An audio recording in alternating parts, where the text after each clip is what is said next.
So now, this is the whole essence, you see, of seeing, if you really see into this secret, that the world doesn't contain any serious threats in it, because it's all the basic you running up behind itself and saying boo to see if you can get yourself to jump out of your skin. If you see that, be cool. That's the whole art of Zen, you know, is cool Hinduism. The Hindus come on a little strong when someone like Sri Ramakrishna pretty much openly announces that he's the Godhead. That's a little tough. And when Sri Ramana accepts the puja of all the followers and Sri Aurobindo sits every day for darshan, it's coming on a little strong. Well, the Zen people feel that that's just a bit too much. And the way they come on is they're ordinary. And they say when two Zen masters meet each other on the road, they need no introduction. When thieves meet, they recognize each other instantly.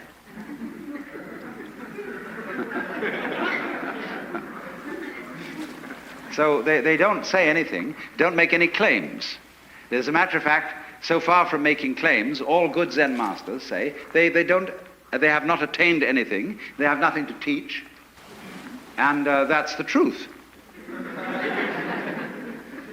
Because anybody who tells you that he is some way of leading you to spiritual enlightenment is just like somebody who picks your pocket and sells you your own watch.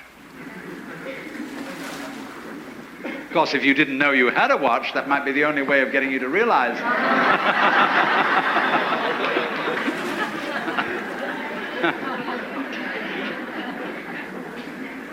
Now,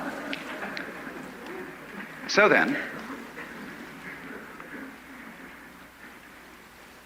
if, though, the people who do, by one means or another, prepared or unprepared, disciplined or undisciplined, get into this kind of interior secret about the nature of the universe, and they have hitherto been insecure about themselves, they're going to use this secret as some way of creating trouble and of stirring things up and of boosting their own inadequate character structure, which is a word I prefer to use instead of ego.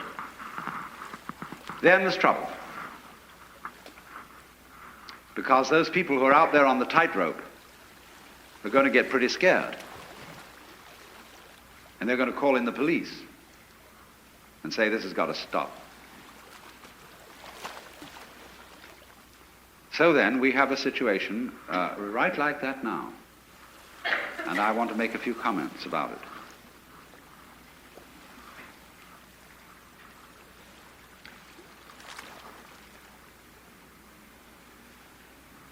First of all, the major group, it seems to me, that are crying panic about LSD are psychoanalysts. To them, this sort of thing is extremely threatening, because psychoanalysis, in its theory, whether it be Freudian or whether it be Jungian, has a theory of the unconscious, which is not unrelated to the general philosophy of science of the 19th century.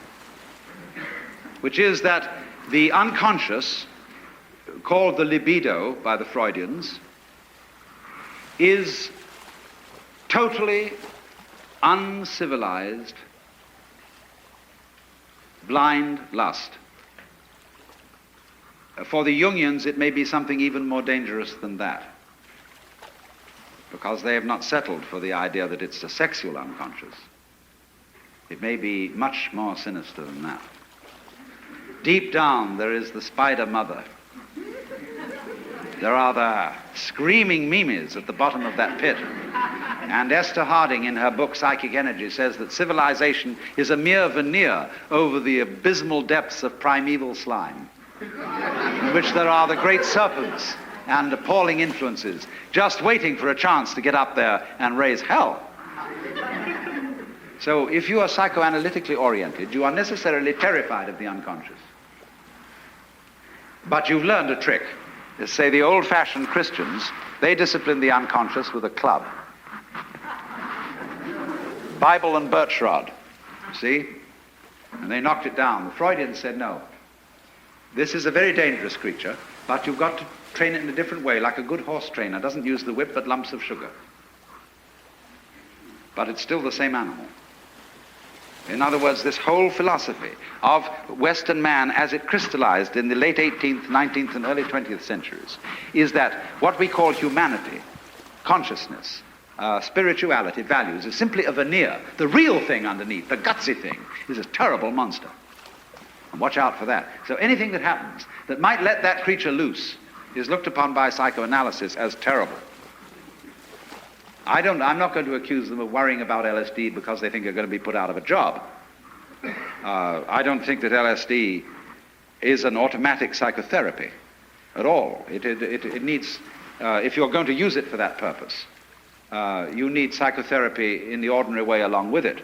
LSD is simply an exploratory instrument, like a microscope or a telescope, except this one's inside you instead of outside you.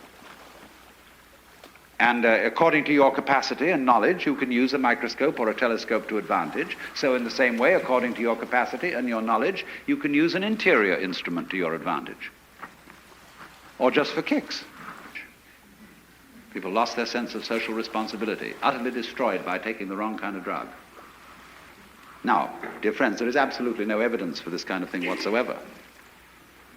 The only brain damage that is, I've just checked this out with the most eminent authorities in this area on the subject, that the only permanent damage that's been perpetrated, and even that wasn't permanent, was on some cats who were given doses that would be equivalent to a human being to over 2,000 micrograms of LSD, the normal dosage for a human being about 1 to 200. But give a cat the equivalent for a human being of 2,000 micrograms, there will be synaptic defects that are called acute as distinct from chronic. That means they will disappear after a little while. Now, this has been worked out carefully. And there is no evidence whatsoever of any serious neurological damage to a human being, except in cases where A, they may have taken an absurdly large dose, or B, taken it in conjunction with some other form of drug, an amphetamine, a barbiturate, or something like methadone, a narcotic, which did indeed cut off the oxygen supply to the brain, and therefore, because if you send the police to hunt out LSD, it is a far more tough job than looking for a needle in a haystack. LSD can be disguised as anything whatsoever. It can be mixed with gum and put on an envelope. It can be entirely absorbed, vast quantities of it, into a piece of Kleenex. The alcoholic base is then allowed to evaporate, and nobody would know it from any other dirty piece of Kleenex that somebody stuck away in his pocket. It can then be reactivated. It can be made into lacquer to coat pins with. Anything. It can be disguised as peanut butter, orange juice, aspirin, just sugar, anything you want. And it's very difficult indeed to detect. So when you try to suppress that sort of thing by law, you leave the gates wide open for every kind of blackmail. You want to get rid of your wife? Or your unfortunate business competitor? Just slip them some. And then arrange by a roundabout way to tip off the cops. The senator you don't like? Political rival? Psst.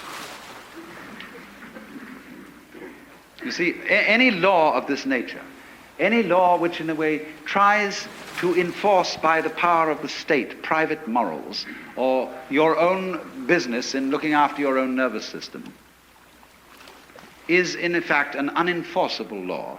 And all unenforceable laws lead to blackmail and to public demoralization. The politicians have made all the old ladies up in Glendale scared, and Pasadena and so on. They're all just terrified about this. And so the politician gets the votes of those old ladies.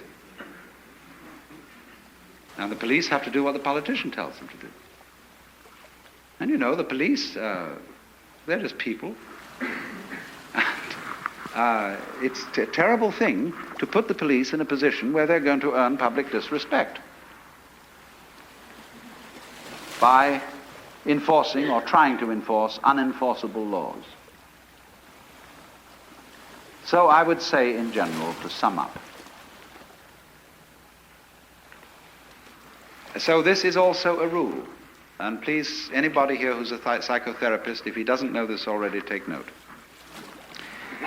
If you get someone thrown on your hands who, as a result of taking any psychotropic drug, is in a psychotic state, don't be frightened.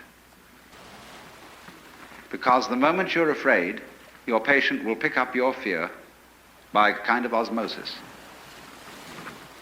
and get worse. And the result of that is invariably beneficial.